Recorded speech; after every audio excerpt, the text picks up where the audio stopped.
Inside the Kpop Demon Hunters soundtrack, turning Hunter/X into a real-world phenomenon, and why Ejae cried recording Golden.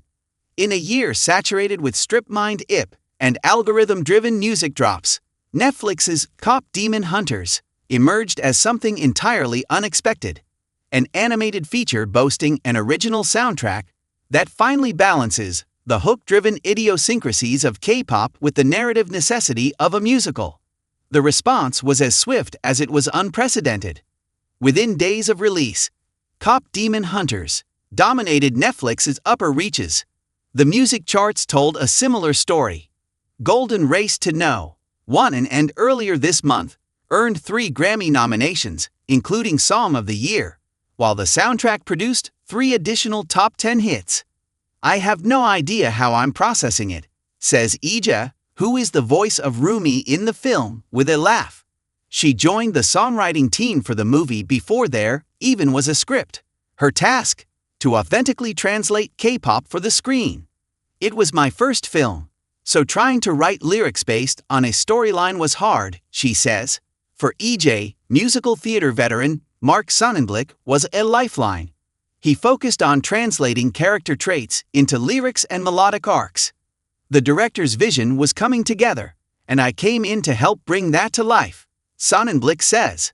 The pair, brought together by Anne Eisendrath, executive music producer of Demon Hunters, developed a unique chemistry that is best showcased on Golden, the film's centerpiece and breakout hit. Equipped with K-pop instrumentals, Ejae fell for Golden and freestyled the hook on the way to the dentist. She then molded the lyrics to the narrative with Sonnenblick, making small but important tweaks along the way. "Endless Shine/Undying Light" became "I'm Done Hidin'/Now I'm Shinin'" on the pre-chorus, reflecting the protagonist's journey. As Golden took shape, the broader soundtrack was orchestrated by Eisendrath, who was chosen by Sony's Spring Aspers for the role. He stayed meticulously true to the genre but occasionally stepped outside it. "We recorded a whole string orchestra," Eisendrath says. "It was everything you would want for a K-pop album plus all the things you'd want for a film." Eisendrath directed the troops, assigning songs to different writers to piece together the film's musical landscape. Collaborating with South Korean hit factory, the Black Label was key.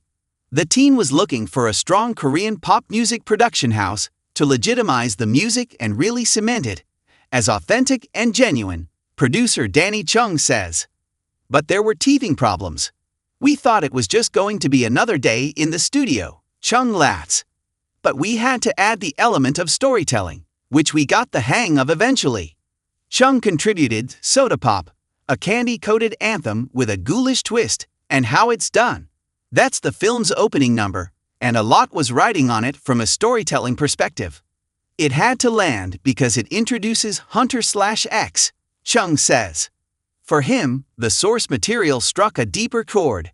It's about duality and representation. Being a human and a demon, or being Korean and American, he says. "I've met a lot of people that have resonated with that." Ejae was similarly affected. "I cried when I was recording the Golden demo," she says. "I wish I heard it when I was in K-pop training. I put a lot of my feelings into the bridge." While the creatives built the sonic world, songwriter-producer Savan Kotecha shepherded its release through Visva Records in partnership with Republic. "I started this little label because I love soundtracks," he says. For Visva's first release to top the charts, however, was a shock. "I knew the songs were great, but to say I would have predicted this, I don't think anyone could have." Songwriters: Ejae, Mark Sonnenblick, Jong Ju Kwak, Yoo Han Lee, Hee Dong Nam, Jang Hoon Seo, Park Hong Jun.